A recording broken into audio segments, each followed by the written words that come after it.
In the previous session, we have considered the preparation of haloalkanes using alcohols by reaction with various reagents, and we have also seen the preparation of haloalkanes by free radical substitution of hydrocarbons and the preparation of aryl halides by electrophilic substitution reaction. Next, we shall see how haloalkane can be prepared from alkenes. First reaction involved is addition of hydrogen halides. Here, an alkene is made to react with a hydrogen halide.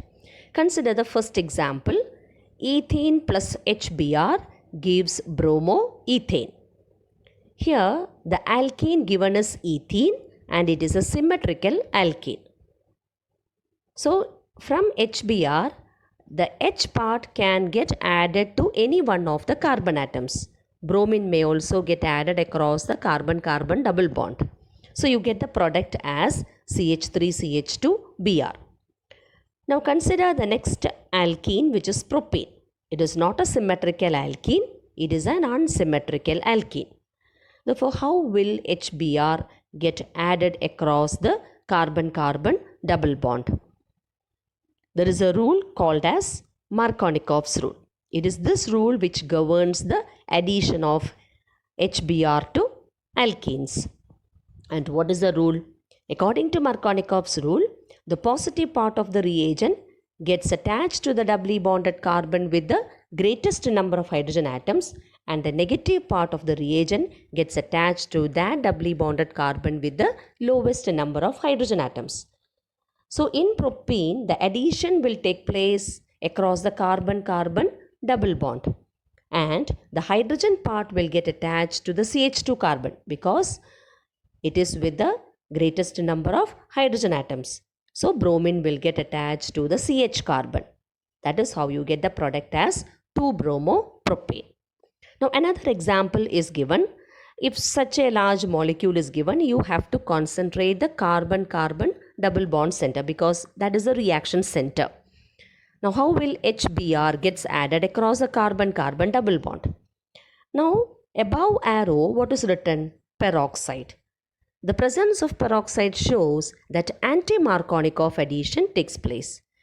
So if HBr alone is given in the equation, it means Markovnikov addition of HBr. And if along with HBr peroxide is present, that shows anti-Markovnikov addition will be taking place. So how will the addition of HBr take place in this case? H will get attached to the CH carbon and bromine will get attached to the CH2 carbon. So that is how you get the product as C6H5, CH2, CH2, CH2Br. So addition of hydrogen halides can take place either according to Markovnikov's rule or anti-Markovnikov's rule. If peroxide is mentioned in the question, it means it is anti-Markovnikov addition. Next we shall see addition of halogens. Ethene is given. Ethene reacts with bromine in the presence of carbon tetrachloride. And what is the product formed? 1,2-dibromoethane. See, in this product, the two halogen atoms are attached to the carbon atoms which are adjacent to each other. Such type of alkyl halide is known as vicinal dihalide. So you get a vicinal dibromide. Now what is the importance of this reaction? This reaction can be used as a test for unsaturation. You know that bromine in carbon tetrachloride will be red-orange in color. Now, if bromine in carbon tetrachloride is added to an alkene like ethene, the reddish-orange color will disappear.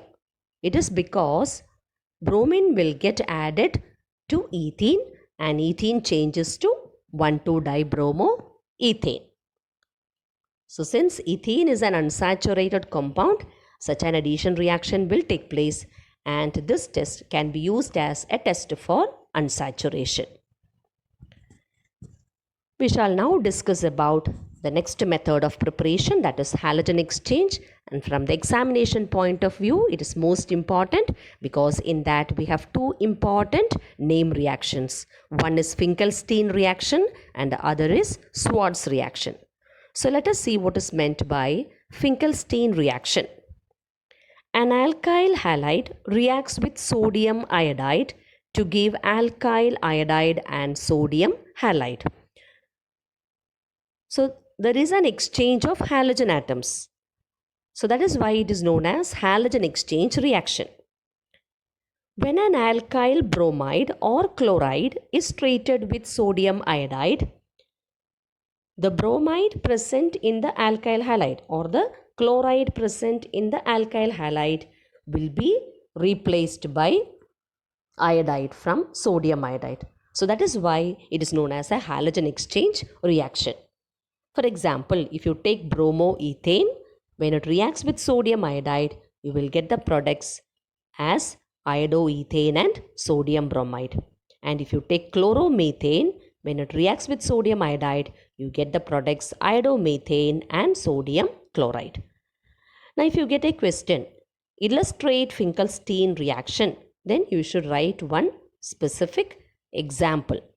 Either the reaction CH3CH2Br plus NaI giving CH3CH2I plus NaBr, or the other reaction CH3Cl plus NaI giving CH3I plus NaCl. There you are not supposed to write the general reaction equation. The first equation written is general reaction equation. Now, what is Schwarz reaction? Here, if you take an alkyl chloride or an alkyl bromide, the chloride or the bromide will be replaced by fluoride.